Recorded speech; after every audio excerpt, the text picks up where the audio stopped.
Hey guys, it's Shefali, one of your piano directors here at the Treble Clef Project. In this video, I'm going to be telling you about a few exercises for your fingers, as well as the correct positioning of your fingers while playing the piano. First of all, why is exercising your fingers important for playing the piano?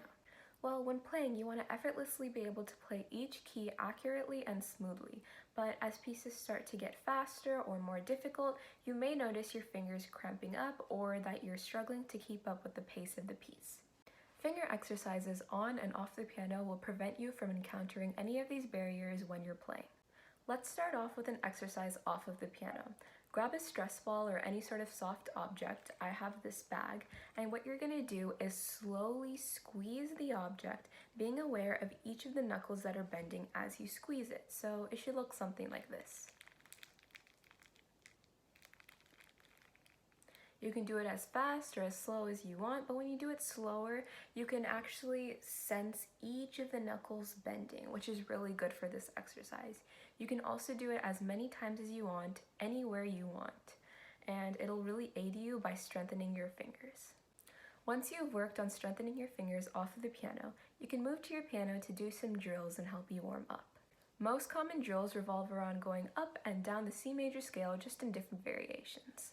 I usually start off by playing the C major scale normally with both hands going one octave up and one octave down.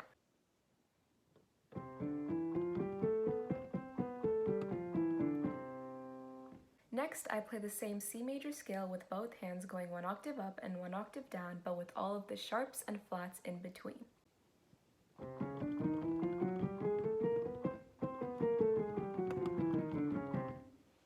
This last drill I like to do is really helpful for playing notes that are one octave away from each other with the same hand. So for example, middle C and then the next higher C.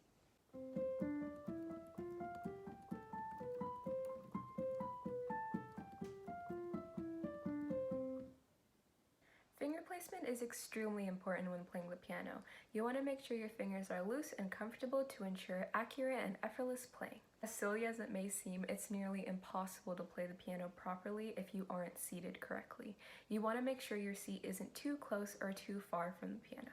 If your seat is too close, your arms will look like this when playing, and if they're too far, your arms will look like this when playing. You want to be seated in a way that your elbows bend comfortably so you aren't like this, but that your wrists aren't. So from a side angle, it should look something like this. Once you're seated correctly, you can put your fingers on the piano. If you are to use middle C as your reference, put your thumb on middle C, your index finger on D, your middle finger on E, your ring finger on F, and your pinky on G. This is for your right hand.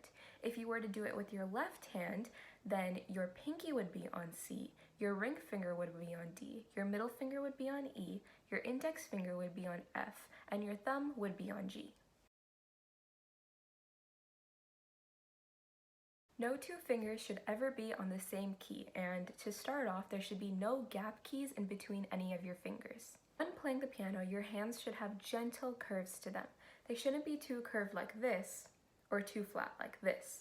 Think of it this way, keep them curved in the way they curve over a computer mouse, something like this.